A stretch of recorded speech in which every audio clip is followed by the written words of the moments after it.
Buenos días, buenas tardes y buenas noches a todos y cada uno de ustedes. Hoy me es muy grato para mí volver a verlos, volver a compartir conocimiento, volver a compartir experiencias, lo que sabemos. Hoy te traigo un tema muy interesante llamado Guía para el diseño de auditorios. Este es un tema muy importante cuando nosotros diseñamos un auditorio.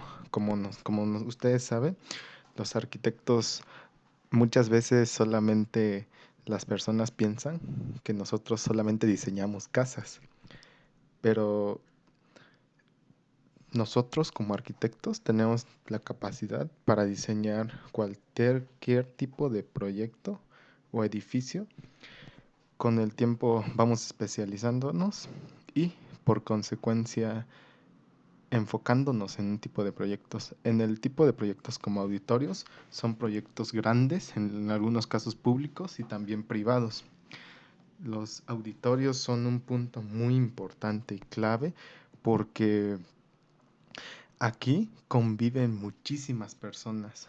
En una casa habitación, por ejemplo, comparten necesidades específicas cada usuario, pero en un auditorio comparten varias necesidades o actividades como tanto el ponente o el emisor, tanto los receptores, que son las personas, son la audiencia.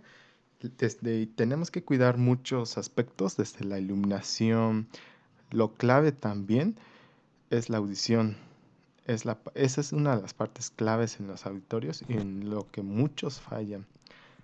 La distribución de las butacas, la inclinación, si es plano, la vestibulación o la circulación horizontal, el escenario, iluminación, acabados, etcétera, son claves y con todo gusto te iré compartiendo mucho, muchos conceptos, muchas experiencias, consejos y lo clave también es algo que pienso es que aunado a esta pandemia, pues muchas cosas también van a cambiar en los auditorios.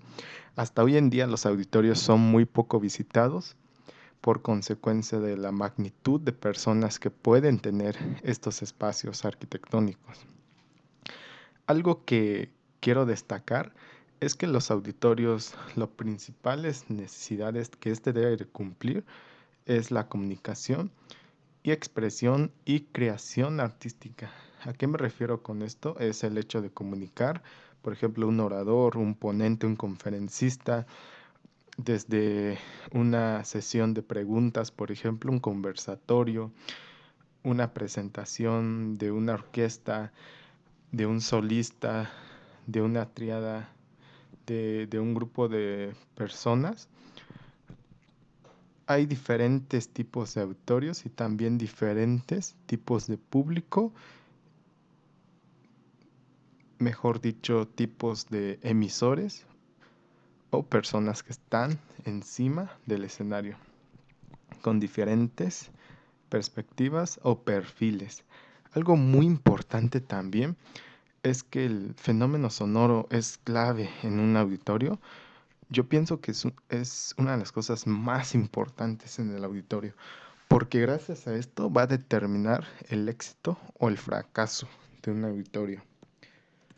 Porque hace unos días estaba viendo una comparación de qué era más importante, si la iluminación de un espacio, es decir, cuando un creador de contenido, qué es más importante del público hacia él, si la calidad del video o la iluminación, correcta iluminación, o que el audio sea de lo mejor. Y muchas encuestas votan que el audio es la clave. Porque un ejemplo quiero ponerte, tú estás en Zoom y tal vez no te ve nadie, pero te escuchan, van a ser muy bien, va a ser muy importante. Debe cumplir con fuente, también una emisión. La fuente es el ponente o la persona que está hablando. La emisión o receptor es el público en general. Un medio y propagación, el receptor y audición. Regularmente la tradición artística es la identidad también que se le da a los auditorios, es pertenecer a la zona que sea construida o diseñada. Posteriormente, los aspectos históricos de un auditorio, por ejemplo, la experiencia de las cavernas para el hombre primitivo, nos ayudaba mucho a expresarnos, a tener esa sensibilidad del habla, a ir afinando poco a poco ese, esa parte del ser humano. Y eso es el principal medio de comunicación de un ser humano y eso es clave. El saber comunicar ideas es uno de los puntos más claves en cualquier persona. También la evolución de los auditorios, por ejemplo, en la cuestión de la música religiosa en la antigüedad y en la Edad Media, la mayoría de las veces se implementaba en un templo católico. Esto por la razón por la cual no todavía en esos momentos no existían o no se daba mucha prioridad a un espacio específico, a un auditorio, por ejemplo, y se hacía una combinación híbrida entre estos espacios. Y eso también pues no era nada malo, era algo importante, era aprovechar, pero con el tiempo esto va cambiando. Y eso es lo importante, porque todas las cosas tienen cambios positivos y negativos. En este punto, la tendencia actual nos menciona que existen muchos tipos de auditorio hoy en día, desde auditorios al aire libre, desde auditorios cerrados, como clasificación principal, por decirlo de una manera. Posteriormente a ello existen los teatros, las salas de conferencias, que son espacios muy cerrados, por ejemplo, los teatros muy grandes en algunos casos. Las aulas son espacios que son que tienen el nombre de auditorios, pero son como una clasificación, pequeña clasificación. Y esto es algo muy importante. Esto es identificar esta parte. Y los requerimientos más claves de hoy en día para que un auditorio sea un éxito es integrar los requerimientos, tanto estéticos, como decía Vitruvio, útil, debe ser útil, bello y funcional. Pero aquí también se integra lo que viene siendo técnicos, artísticos y económicos.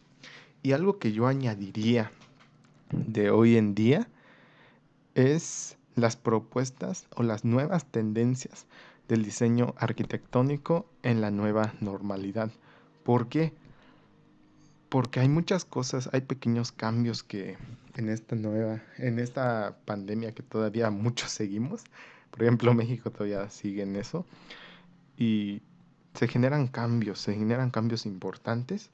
Y algo que puedo destacar es que en los auditorios, por ejemplo, muchas de las primeras propuestas fueron el plexiglas, el tener un plástico, un panel, el cual delimitara cada asiento, el minimizar la cantidad o capacidad de personas que en este espacio estén.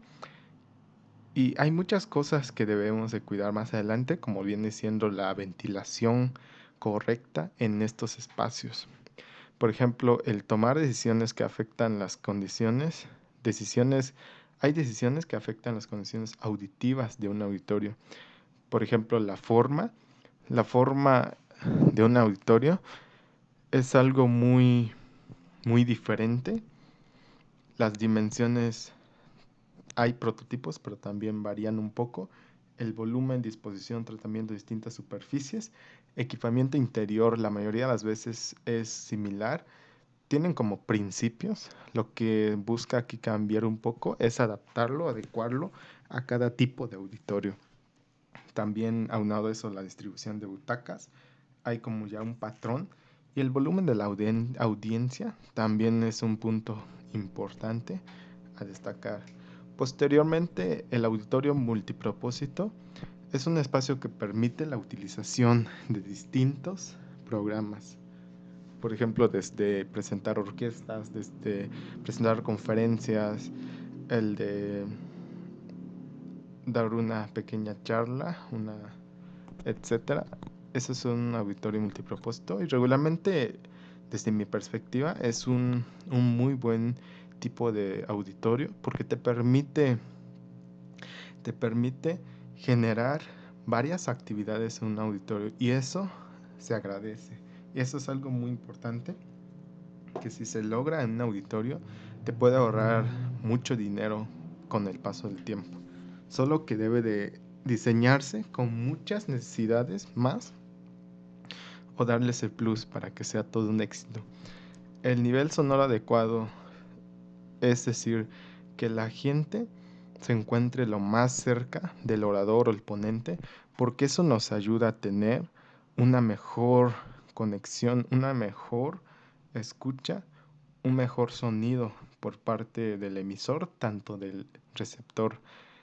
Y, por ejemplo, las butacas deben de cumplir con un pendiente máximo de 35%. ¿Esto para qué? Para que el sonido se distribuya correctamente entre las personas y eso hace que todos escuchen adecuadamente. Esto todo es un arte, también es algo muy técnico que debe de cumplir con varias fórmulas y eso se va diseñando poco a poco. Y en pasillos, por ejemplo, un 12%, que esto nos permita circular tranquilamente y con total seguridad. Eliminar los efectos acústicos, los defectos, es algo muy clave en un auditorio. Como te decía, el éxito o el fracaso de un auditorio está, no está en la parte estética, no está en la parte de cantidad de personas que pueden estar ahí, cantidad de personas que pueden estar en el escenario, iluminación, son como necesidades secundarias, podría decirse. La clave está en la parte del sonido. Ahí está.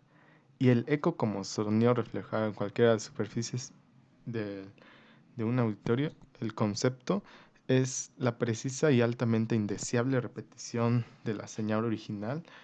Este es uno de los aspectos que más afectan a un auditorio, el eco. Como te decía, muchas veces los auditorios son diseñados sin esta parte del sonido, pero cuando nosotros implementamos, por ejemplo, llega una banda con sus bocinas, con su conjunto de bocinas o su grupo, ¿qué pasa si no está acondicionada acústicamente? Aun cuando sea una gran banda, el sonido va a ser un poco diferente, va a haber algunos detalles y eso pues va a llegar a pensar al público que la calidad del producto de las personas pues no es la más alta, cuando sí lo es en un ejemplo. Y la calidad del audio es una clave. La reverberación también es la beneficiosa prolongación y extensión del sonido directo. Y algo que yo te pido, algo que yo te diría como conclusión en estos puntos, es que el diseñar un auditorio requiere conocer más allá solamente de conceptos técnicos, requiere mucho de tomar muy en cuenta muchos otros aspectos, como la inclusión o la arquitectura inclusiva, que es desde diseñar para todas las personas, desde personas normales, por decirlo de una manera, y también personas con alguna discapacidad. Ese es uno de los puntos claves importantes, porque eso nos lleva a generar espacios más humanos. Gracias, gracias.